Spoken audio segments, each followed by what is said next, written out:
श्री शिवाय नमस्तुभ्यम। हर हर महादेव। दोस्तों, आप सभी लोग जानते हैं कि 29 दिसंबर 2024 रविवार को पड़ रही है पौष महीने की मासिक शिवरात्रि, जो बहुत ही खास है। और दोस्तों, ये वो तिथि है जो कि पौष महीने में रविवार को पड़ रही है, तो इस दिन का महत्व और भी अधिक बढ़ जाता है। पूज्य गुरु जी ने कहा है कि अगर कभी भी मौका लग जाए और पौष महीने की मासिक शिवरात्रि रविवार को पड़ जाए तो इस दिन आपको 11 गेहूं के दाने वाला उपाय जरूर करना चाहिए, क्योंकि ऐसा शुभ संयोग बहुत ही कम आता है। और दोस्तों, इसी दिन किया जाने वाला पंडित जी द्वारा बताया गया 11 गेहूं के दाने वाला उपाय आप लोगों को जरूर करना चाहिए। और अगर आप लोगों ने इस उपाय को नहीं किया है या किसी कारणवश नहीं कर पाए हो तो मासिक शिवरात्रि के दिन इस उपाय से मत चूकना। दोस्तों देखिए, ये दिन इतना खास होता है, इतना महत्वपूर्ण होता है। देखा गया है कभी कभी बड़े बड़े पूजा पाठ अनुष्ठान से जो मनोकामना पूर्ण नहीं होती है, वह पौष महीने के रविवार के दिन एक छोटे से उपाय करने से ही आपकी मनोकामना पूर्ण हो जाती है।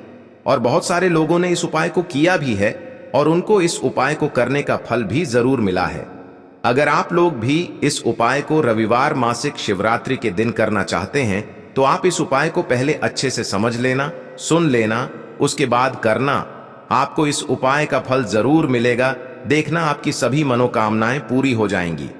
दोस्तों, हम आपको यहां पर बता दें कि यह जो 11 गेहूं के दाने वाला उपाय है, यह उपाय पंडित जी ने अपनी अभी की शिव महापुराण की कथा में ही बताया है।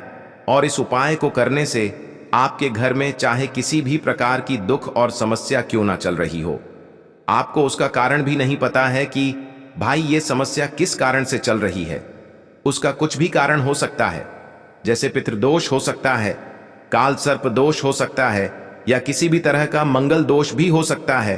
और भी बहुत तरह के दोष होते हैं, कुछ भी हो सकता है। पर आपको इस उपाय को करने के लिए अपने दोष को पता लगाने की भी जरूरत नहीं है।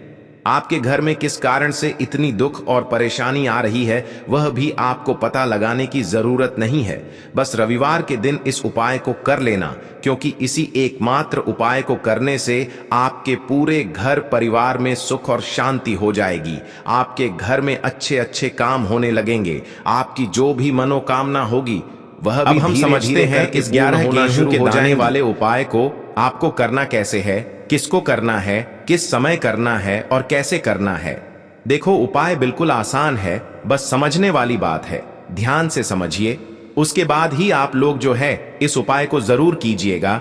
लेकिन उससे पहले जो भी मेरे भाई मेरी प्यारी बहनें आज चैनल पर पहली बार आए हैं या मेरी आवाज आज पहली बार सुन रहे हैं, अगर आप भी महादेव के सच्चे भक्त हैं तो वीडियो को लाइक और चैनल को सब्सक्राइब जरूर कर ले और कमेंट बॉक्स में लिखे हर हर महादेव, जय भोलेनाथ। अब सबसे पहली चीज हम लोग ये समझते हैं कि इस 11 गेहूं के दाने वाले उपाय को इस मासिक शिवरात्रि के दिन किसको करना है। तो देखिए, इस उपाय को घर के सभी सदस्यों को करने की बिल्कुल भी जरूरत नहीं है। घर में से कोई एक मुख्य बड़ा सदस्य ही इस उपाय को करेगा तो उस घर परिवार के सभी सदस्यों को इस उपाय को करने का फल मिल जाएगा। पर वो बड़ा सदस्य कौन होगा, कौन व्यक्ति इस उपाय को करेगा, तो यहाँ पर देखिए, हम आपको बता दें, घर की जो बड़ी माताएं बहनें होंगी, घर की बड़ी माताओं बहनों में से कोई भी एक माता बहन इस वाले उपाय को कर सकती है। अपने पूरे घर परिवार के लिए घर में सभी सदस्यों को इस उपाय को करने की जरूरत नहीं है। मात्र घर की जो बड़ी माताएं बहनें हैं, उनमें से कोई भी एक माता बहन इस वाले उपाय को करेगी तो उसके घर परिवार के पूरे सदस्यों को इस उपाय का फल मिलेगा। अगर किसी कारणवश माताएं बहनें घर में उपस्थित ना हो या वो इस उपाय को ना कर रही हो, कुछ दिक्कत हो, तो भाई उस जगह पर फिर घर का कोई बड़ा व्यक्ति भी इस उपाय को कर सकता है। माताओं बहनों के कहने का मतलब ये था कि माताएं बहनें घर की लक्ष्मी होती है। जब घर की लक्ष्मी कोई उपाय करती है तो निश्चित ही भगवान शिव जी बहुत जल्दी प्रसन्न होते हैं और उपाय का फल में बहुत जल्दी और बहुत बड़ा करके भी यहाँ पर देते हैं। तो आप लोग ये बात समझ गए होंगे। अब हम ये बात समझते हैं इस वाले उपाय को हमें करना किस समय है। इस 11 गेहूं के दाने वाले उपाय को हमें इस रविवार मासिक शिवरात्रि के दिन करना किस समय है। तो देखिए, इस उपाय को करने का जो समय है, शाम का समय है। अब देखिए, यहाँ पर हम मुख्य रूप से सुबह का समय नहीं बोलेंगे, क्योंकि देखिए, ये जो मासिक शिवरात्रि है, और आप सभी लोग जानते हैं इसका शाम का जो समय होता है ना, इस दिन भगवान शिव और माता पार्वती जी का सबसे प्रिय दिन होता है। तो आप लोग इस गेहूं के दाने वाले उपाय को शाम के समय में कर सकते हो। और देखो, अगर सुबह करोगे तो आप 8 बजे से 11 बजे के मध्य इस उपाय को कर सकते हो। और देखो, अगर शाम के समय कर रहे हो तो इस दिन जरूर शाम के समय का ध्यान रखना कि रात के 6 बजे से लेकर 7 बजे के बीच में अगर आप इस उपाय को कर सकते हो तो बिल्कुल कर लेना। पूरी कोशिश करना, आपको उपाय का फल जरूर मिलेगा। ये बात आपको समझ आ गई।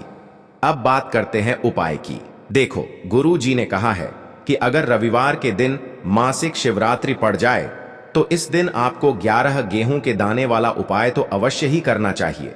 देखो, यह उपाय यदि आपके जीवन में कर्जा बहुत अधिक है, आपके जीवन में संकट बहुत अधिक रहते हैं, आपके ऊपर बहुत अधिक विपदा आ रही है, बार बार आपको अपने व्यापार में और अपने धन में हानि देखने को मिल रही है, यानी कि आपको प्रत्येक कार्य में हानि हो रही है, तो आपको यह उपाय करना चाहिए। देखिए, इस उपाय के लिए आपको 11 गेहूं के दाने आपको लेने हैं। ठीक है, 11 दाने लेने के बाद में आपको जरूरत होगी चावल के दानों की। 11 चावल के दाने और 11 गेहूं के दाने और चावल के दाने खंडित नहीं होने चाहिए। अब आप कहोगे, भैया गेहूं कहां से लेने हैं? देखो, आपको किसी भी किराना स्टोर पे गेहूं के दाने मिल जाएंगे, जाके ले लेना, ठीक है ना। 11 गेहूं 11 चावल के दाने लेने हैं। साथ ही साथ आपको एक तांबे का लोटा लेना है और उस तांबे के लोटे में आपको जल भरना है। जल आपका खुद के घर का होना चाहिए, मंदिर का नहीं होगा।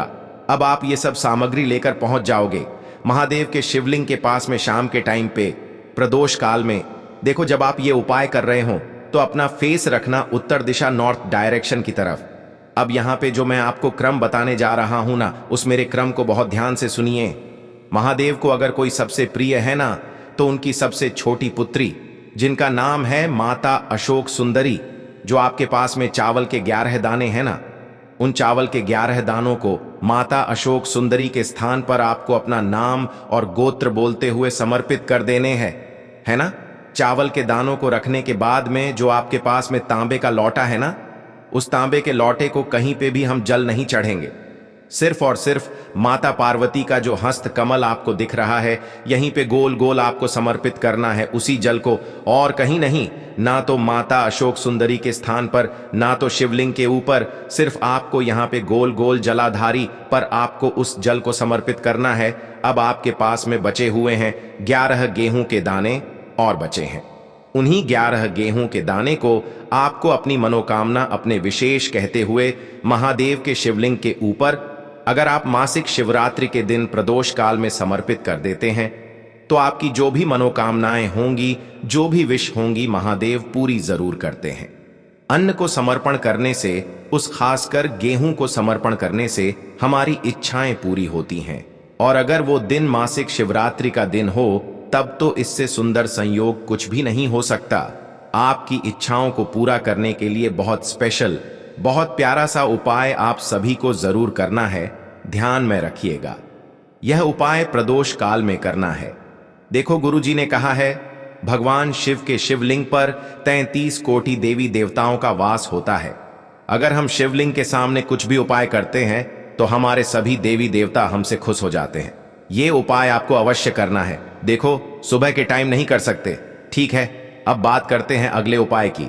देखिए, अब हम जान लेते हैं गुरु जी द्वारा बताए गए दूसरे उपाय के बारे में। इस उपाय के लिए आपको मात्र 2 लौंग लेनी होगी, यानी कि आपको लौंग का जोड़ा लेना है। 2 फूल वाली आपको लौंग लेनी है। लौंग का जोड़ा कहीं से भी खंडित नहीं होना चाहिए, इस बात का ध्यान रखें। इसी के साथ में आपको लेना होगा लाल चंदन का पाउडर। देखिए, यदि आपके पास लाल चंदन की लकड़ी है तो उसे घिसकर भी आप चंदन के रूप में प्रयोग कर सकते हैं। यदि पाउडर है तो उसका भी आप अपने उपाय के लिए प्रयोग कर सकते हैं। देखिए, चंदन जो है वो तेज का प्रतीक माना गया है और साथ ही साथ जीवन के अंधकार को दूर करने का प्रतीक माना गया है। अब इसी के साथ में आपको मात्र एक तांबे के पात्र के अंदर शुद्ध जल लेना होगा अपने घर से। अब दोस्तों, ये तीनों सामग्री लेकर के सीधे आपको पहुंच जाना होगा भगवान शिव के मंदिर में। देखिए, इसी के साथ मैं आपको एक गोल बाती का दीपक भी लेना होगा। दीपक आप मिट्टी का भी ले सकते हैं, शुद्ध घाटा मढ़कर उसका भी तैयार कर सकते हैं। और दीपक में आपको शुद्ध घी का प्रयोग करना है। लेकिन जैसे ही आप इन सभी सामग्रियों को मंदिर में लेकर के पहुंचेंगे, मंदिर में जैसे ही आप चौखट के वहां पर पहुंचेंगे तो मंदिर की चौखट के सीधे तरफ आप जो अपने साथ एक गोल बाती का दीपक लेकर के आए हैं, उसे आपको सबसे पहले तो प्रज्वलित कर देना है। यानी कि जैसे ही आप मंदिर की चौखट के वहां पर प्रवेश करते हैं तो उसके सीधे तरफ आपको ये गोल बाती का दीपक प्रज्वलित कर देना है। अब देखिए, जैसे ही आप यह दीपक प्रज्वलित करेंगे तो आपकी जो भी मनोकामना है उससे आपको बोल देना है। आप इस दीपक को इस प्रकार से प्रज्वलित करने के बाद इन सभी सामग्रियों को आपको शिवलिंग के पास में लेकर पहुंच जाना है।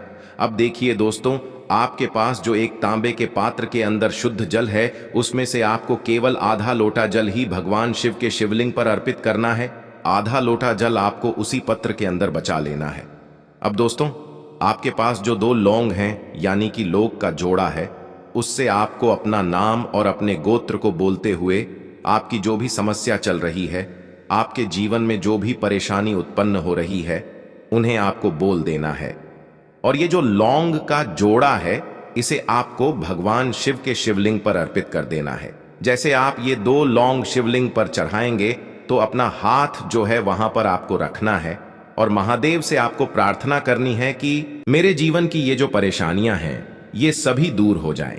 यानी कि आपके जीवन में धन की संबंधित परेशानी चल रही है, कर्ज की समस्या चल रही है, बच्चों का पढ़ाई लिखाई में मन नहीं लग पा रहा है, घर के जो आर्थिक संकट है वह सभी दूर हो, व्यापार आपका ढंग से नहीं चल पा रहा है, घर में रोग की स्थिति बनी हुई है, यानी कि जिस भी प्रकार की आपकी समस्याएं हैं उसे आपको महादेव से बोल देना है और महादेव से इन सभी समस्याओं को दूर करने के लिए आपको प्रार्थना कर लेनी है। अब देखिए दोस्तों, आपने जो 2 लौंग शिवलिंग पर समर्पित की थी, उससे आपको वहां से उठा लेना है और इन दोनों लौंग को आपको शिवलिंग से उठा करके सीधे उससे जल के पात्र के अंदर डाल देना है। यानी कि अपने आधा लोटा जल और बचाया हुआ था, उसी के अंदर आपको ये 2 लौंग डाल देनी है। और साथ में आप जो लाल चंदन लेकर के आए थे, उस लाल चंदन को भी आपको उसी पात्र के अंदर डाल देना है। यानी कि आधा लोटा जल और बचा हुआ है तो उसी आधे लोटे जल के अंदर आपको ये लाल चंदन भी डाल देना है।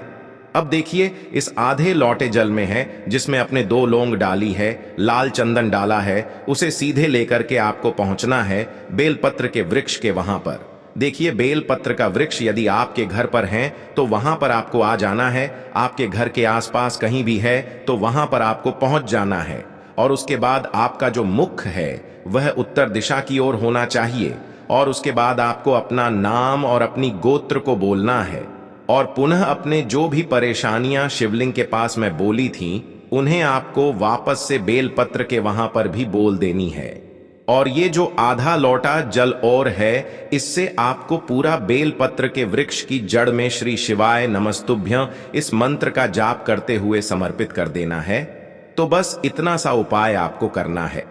जो भी आपकी परेशानी है, समस्या है, उससे महादेव निश्चित ही दूर करेंगे।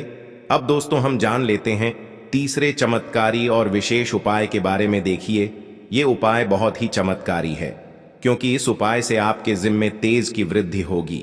यानी कि जीवन से जितना भी अंधकार ही वो सभी दूर होगा। तो इस उपाय के लिए आपको मात्र 1 गुड़ का टुकड़ा लेना है। गुड़ का टुकड़ा आपके जीवन में तेज की वृद्धि करता है और साथ ही साथ आपके जीवन से जो अंधकार है उसे दूर करता है। इसी के साथ मैं आपको एक चावल दाना यानी कि अक्षत का दाना लेना है। ये चावल का दाना आपके जीवन में सुख शांति को लेकर के आता है। आपके जीवन में धन की जितनी भी परेशानियां हैं उन्हें समाप्त करता है। इसी के साथ मैं आपको मात्र एक हरा मूंग लेना है। हरा मूंग जो है वह बुध ग्रह को प्रसन्न करता है। देखिए, हरे मूंग का उपाय करने से बुध ग्रह मजबूत होता है और बुध ग्रह के मजबूत होने से बुद्धि, ज्ञान और विवेक की प्राप्ति होती है। तो ये तीनों ही सामग्री आपको एक एक लेनी है। यानी कि 1 गुड़ का टुकड़ा, 1 चावल का दाना, 1 हरा मूंग आपको लेना है। देखिए, हरा मूंग का दाना और चावल का जो दाना है वो आपको साबुत लेना है, खंडित नहीं होना चाहिए। और इसी के साथ में आपको मात्र एक तांबे के पात्र के अंदर अपने घर से शुद्ध जल ले लेना है। देखिए, अब इन सभी सामग्रियों को लेकर के सीधे आपको पहुंच जाना है भगवान शिव के मंदिर में। आप ये उपाय सुबह से लेकर के शाम तक किसी भी समय कर सकते हैं, लेकिन रविवार के दिन ही आपको इस उपाय को करना है। तो सबसे पहले तो ये जो एक गुड़ का टुकड़ा है, एक चावल का दाना है और एक हरा मूंग का दाना है, उन तीनों को आपको उस जल के पात्र के अंदर डाल देना है। लेकिन यह जो उपाय है आपके जीवन की सारी परेशानियों को दूर करने के लिए होता है, लेकिन विशेष मनोकामना तीनों सामग्रियों से ही आपकी परिपूर्ण हो जाती है। देखिए, यदि आपके जीवन तेज होगा तो सभी आपसे वार्तालाप करेंगे, सभी आपसे बात करेंगे और आपका जो मान सम्मान है वह बढ़ता है। और चावल का जो दाना है वह धन में वृद्धि करता है, मन की शांति के लिए होता है। और हरा मूंग जो है वो बुद्धि, ज्ञान और विवेक की प्राप्ति के लिए होता है। अब देखिए, यह जो एक पात्र है, इससे आपको भगवान शिव के शिवलिंग पर धीरे धीरे अर्पित कर देना है। श्री शिवाय नमस्तुभ्यम इस मंत्र का जाप करते हुए और तुम रुकेश्वर महादेव का मन में स्मरण करते हुए। लेकिन तुम रुकेश्वर महादेव का स्मरण करने से यह जो उपाय है और अधिक प्रभावशाली हो जाता है। तो तुम रुकेश्वर महादेव का स्मरण करते हुए यह उपाय करने से आपके जीवन में जो भी अशांति है वह सभी दूर हो जाएगी। तो इस प्रकार से आपको यह सुंदर सा उपाय कर लेना है। इसके बाद बात करते हैं तीसरे उपाय की। देखो, ये उपाय बहुत ही अचूक उपाय है जो आपको करना है। देखो, इस उपाय के लिए आपको 2 दीपक लेने हैं। देखो, दोनों दीपक आपको मिट्टी के दीपक लेने हैं। उसके बाद आपको दोनों दीपक को प्रज्वलित करने के लिए आपको लंबी बाती लेनी है। और ये दीपक घी और सरसों के तेल से दीपक प्रज्वलित करने हैं। ये सब लेने के बाद आपको लेना है एक कटोरी में कच्चा दूध थोड़ा सा लेना है। उसके बाद आपको लेना है एक लोटा जल। देखो, गुरुजी ने इस उपाय के लिए बताया है कि ये उपाय आपको प्रदोष काल में करना है। कहते हैं कि बेलपत्र के वृक्ष में प्रदोष काल के समय में महादेव वास करते हैं। उस समय हम कोई भी उपाय करते हैं तो उसका फल हमें अवश्य मिलता है। देखो, अब ये सब सामग्री लेकर आपको प्रदोष काल में चले जाना है बेलपत्र के वृक्ष के वहां पर। देखो, वहां पहुंच जाने के बाद आपको सबसे पहले बेलपत्र की जड़ में सबसे पहले वो दूध जो आप लाए हैं उसे समर्पित कर देना है। उसके बाद आपको जो एक लोटा जल जो आप लाए हैं वो आपको धीरे धीरे बेलपत्र की जड़ में समर्पित कर देना है। उसके बाद आप जो दीपक लाए हो, दोनों दीपक को आपको बेलपत्र की जड़, बेलपत्र की तरफ मुंह करके बाती का आपको एक दीपक घी का और एक दीपक तेल का प्रज्वलित कर देना है। और आपकी जो भी मनोकामनाएं हैं वो महादेव को बोलना है। देखो, गुरुजी ने कहा रविवार के दिन पर बेलपत्र की जड़ में दीपक प्रज्वलित कर देता है, महादेव उसकी सभी मनोकामना पूरी कर देते हैं। देखिए दोस्तों, आज के इस वीडियो में हमने आपको रविवार के दिन किए जाने वाले 3 बहुत ही सुंदर से उपाय बताए हैं। जो भी आपके लिए उचित है, सरल है, उसे आप कर सकते हैं। यदि उपाय से जुड़ा किसी भी प्रकार का सवाल है तो कमेंट में पूछ लें। उपाय को करते समय आप किसी भी प्रकार की गलतियां ना करें। अगर आपको हमारी वीडियो पसंद आए तो हमारे इस चैनल को सब्सक्राइब जरूर करें। हर हर महादेव, ओम नमः शिवाय।